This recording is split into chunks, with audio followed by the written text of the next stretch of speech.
3 பச்சை மிளகா கட் பண்ணி வச்சுருக்கேன், சேர்த்துக்கலாம். பாதி வெங்காயம் கட் பண்ணி வச்சுருக்கேன், சேர்த்துக்கலாம்.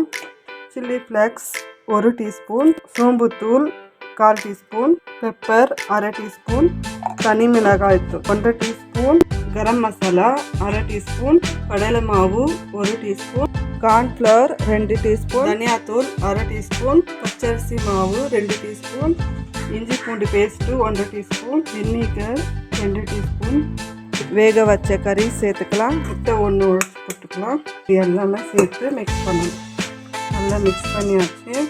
5 நிமிஷம் கழித்து ஃப்ரை பண்ணிக்கலாம். 5 நிமிஷம் ஆகிடுச்சு. இப்போ ஃப்ரை பண்ணிக்கலாம். நல்லா ஃப்ரை ஆகிடுச்சு. எடுத்துக்கலாம். வெங்காயம் தூவி பெப்பர் தூவி பரிமாறலாம்.